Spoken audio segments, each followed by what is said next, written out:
ለማንኛውም ምን መሰለሽ ሜሪ ዛሬ የመጡበት ዋነኛው ሀሳብ ትላንትና አብርሃም ከሄርሜላ ጋር ቀለበቱን ተቀብሏታል። ተረዳሽ? ይሄን ማድረጉ ደግሞ ልጁ ገና ስላልሆነ እንጂ ትላንትና ተንበርኩ ቀለበት ያደረገላት ልጅ በዚህ መቅስፈት መጥቶ ቀለበቱን ሊቀበላት አይችልም። ይሄ ያንቺና የኤፍሬም ስራ ነው። ገባሽ አይደለ? ለዛ ነው ቀለበቱን ፈልገ ነው አሁን ያ አንተ ማን ነው አፋችና አጋቢ ያረገ ቆይ አጋቢና አፋች ያረገ ማን ነው? እንዴት አጋቢ በዚህ ነበር ላግኘው ላውራው ስለነበረው እሺ ያጋባው ያፋቷል። ትላንትና ያለሱ ፍቃድ ገባሽ አይደል? እሱ ጤነኛ አይደለም። አሁን ላይ ያለበት ነገር ተንበርክኳ ገባት አይደል? ምን ፕሬዝዳንት ናት እንደ በዚህ ልክ ሰው መብቱ ግዴታው ማይከበርበት በሷ ቁጥጥር ስር ስላለ እነሱ ደግሞ ወደ ኋላ ማሸሹ ለምን አስፈለገ? ይሁት ማሱ ላይ በጣም ነው የሚያሳዝነው ማለት ነው። እንጀቴን የበላኝ በቃ እሺ ብቻ ነው የሚለው ማለት ምን የሚናገረው ነገር የለም እኮ እሷን በቃ እንደፈለገች ነው የምትጎትተው። እሷ ያለችው ነገር ብቻ ነው እሺ የሚለው ማለት ነው። አሰላሙ አለይኩም ወራህመቱላሂ ወበረካቱ። ውድና የተከበራችሁ ውድ የራህመ ቤተሰቦች እንዴት ናችሁ? እንደውም ክርስቲያኖች ሰላም ብያለሁ። ሰላማችሁ ብዝዝት ትርፍርፍ ይበልልኝ። እንግዲህ ያው ዛሬ መጥቻለሁ ማለት ነው። ሁሌም እንደመጣው ነው ኢንሻአላህ። ከዚህም በኋላ መምጣቴ አይቀርም። ይቀጥላል ማለት ነው። እየቀጠለ ይሄዳል ማለት ነው። እነሱ እስከሚያቆሙ ድረስ እኔም አለውኝ ከነሱ ኋላ እየተከተልኩኝ ማለት ነው። እናንተም ደግሞ እኔን ለማበረታታት ባርቺ ጎበዝ ጠንክሪ ለምትሉኝ እጅግ አድርጌ ከልብ አመሰግናለሁ። አላህ ያክብርልኝ ማለት ነው። እንግዲህ እኔ በጣም የሚገርመኝ ነገር ማለት ነው የዳኒ ማሽቃበጥ፣ የሜሪ ማሽቃበጥ ለምን አስፈለገ? አስመሳይ ናቸው። እኔ እንጃ። ዛሬ ዳኒ ተገልብጦ ከሩታ ማናት ሜሪ ተገልብጣ ተሞካ አብርሽ ትሆናለች። ባታስመስሉ በዚህ ልኩ እንኳን ጥሩ ነበር ማለት ነው። እንግዲህ አብርሽ ውደት አላህ አፊያ ያርገክ። በጣም ነው የምታሳዝነው እውነት።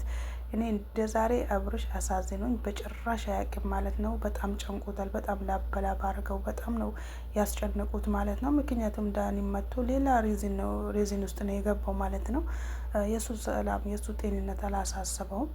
እንግዲህ እሱ እንዳለው ዳኒ ማለት ነው ቀለበቱን ስጠኝ፣ ትላንት በሄርሜላ ያወለከላትን ቀለበት አሁን እንድትሰጡኝ እኔ እፈልጋለሁ። ምክንያቱም በቀልብክ እንዳልሆነ ከጤናክ እንዳልሆነ እኔ ጠንቅቄ ስለማቅ እንድትመልሱልኝ ብለዋታል ማለት ነው። ሩታም ጥለነዋል ስትል ሜሪም ቀበል አድርጋ እንግዲህ የምርሽን ነው ጣሹ ስትላት አረ እንሷ አጥሎም አውቃ ነው እንግዲህ እሷም መቼም ቢሆን አትጥለውም አለቻት አለችው ማለት ነው ሜሪ። ዳኒም ደግሞ ቀበል አድርጎ አብርሽንም እንዲያወራ ፈልገዋል። አንዴ ፍቀጅልኝና እኔ ላውራው ብሎ እየተከራከራት ነው። አይ አታወራው፣ ማውራት ካለብኝ እዚህ ጋር ነው ማውራት ያለብኝ እያለው ነው ማለት ነው። ዳኒም ደግሞ ቀለበቱን ለምን አወለከባት? ተንበርክከክ ያገባትን ትላንት ተንበርክከክ ቀለበት ያደረግላትን ኤርሜላ ዛሬ ደግሞ ለምን አወለከላት ብሎ ዳኒ ለአብርሃም ጥያቄ ሲያቀርብለት ሜሪም ደግሞ ቀበል አድርጋ እሷን ለማነት ለሄርሜላ ተንበርክኮ ቀለበት እንዳደረገላት ለሩታም ትላንት ተንበርክኮ ነበር ቀለበት ያደረገላት።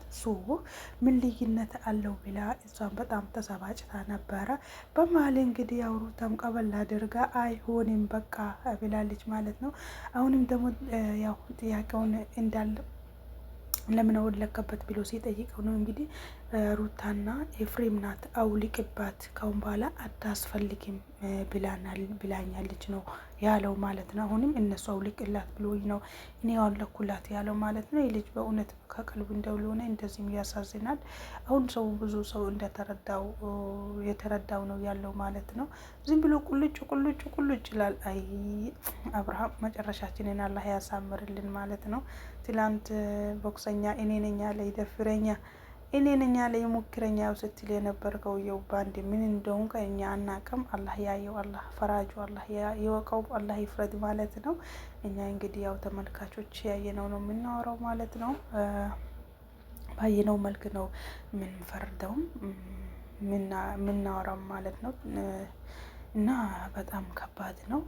ሜሪ ራሱ በጣም ተጨናንቆ ምናምን አይታው እኔ እኮ እንደዚህ እንደታማማ እኔ አላወቅኩም ነበር በእውነት ምናምን ብላ እሷም ትንሽ እንትን ብላለች ማለት ነው።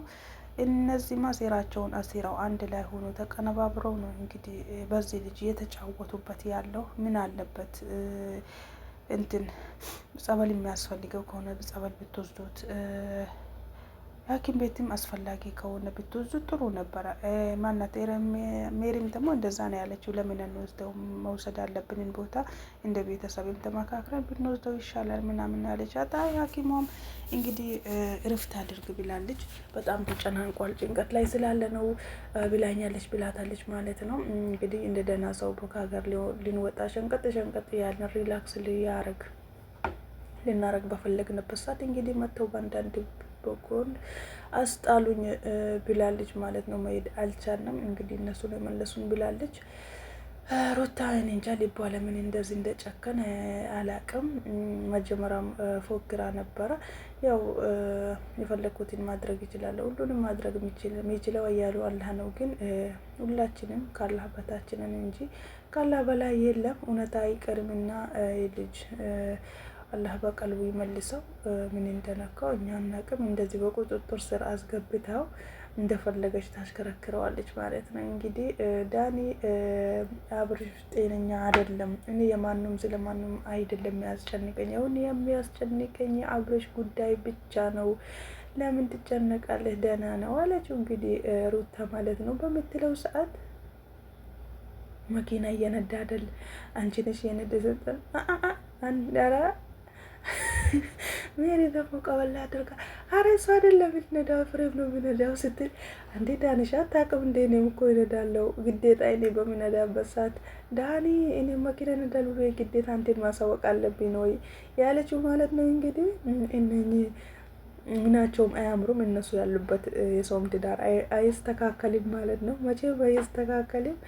በተለይ ዳኒና ሜሪ ያሉበት አኡዙ ቢላሂ ሙስተሐን ለነሱ መበጣበጥ መነሻ ሆናችሁ መጀመሪያ እናንተ የነበራችሁ ማለት ነው። አሁንም ደግሞ ያው እስከ ጥጋላችሁ ምን ታስመስላላችሁ? ባታስመስሉ ደግሞ በጣም ጥሩ ነበር። አስመሳዮች ናችሁ እናንተም ከህይወታቸው ውልቅ ብላችሁ ወጣችሁ። አብርሃም ወደ ህይወቱ ተመልሶ ወደ ቀድሞ ደስታው ተመልሶ ደግሞ የምርጫውን መርቶ ፈለገ ሰው መኖር መብቱ ነው። ማንም የሚከለክለው የለም። ምርጫ የራሱ ነው።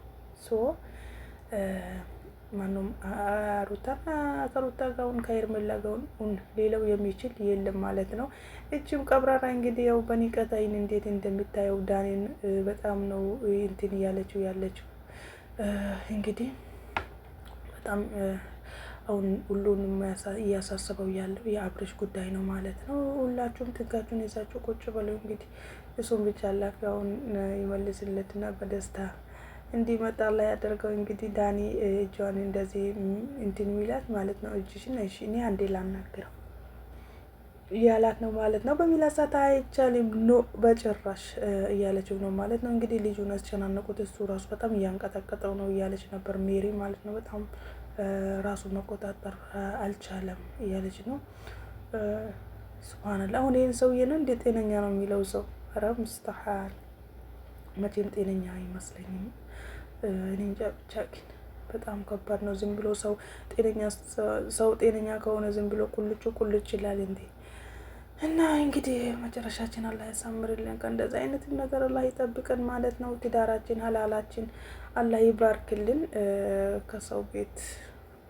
ከሰው ትዳርም ከሚልከሰከሱት አላህ ነጃ ይበለን ማለት ነው። የሚልከሰከሱትም አላህ ቀልብ ስጣቸው፣ የተሻለ ህይወት አላህ ይስጣቸው ማለት ነው። እንግዲህ ኤርሜላም እንደ ልማዷ የሆነ ድራማ ፈጥራክ ይዛት ሄድና የሆነ ሰው ቤት ገብታ ያንን ሰው ህይወት በጥብጣ በባለትዳር ወንድ ይዛት ትውጣ ነው ያለችው ማለት ነው ሩታ። ምክንያቱም ልማዷ ያ ነገር ስለሆነ ብላለች ማለት ነው። አብርሃም ያው ስለሱ ዳኒ ስለሱ አይደለም እያሳሰበኝ ያለው እያላት ነው ማለት ነው። እሱም በጣም ተናዷል።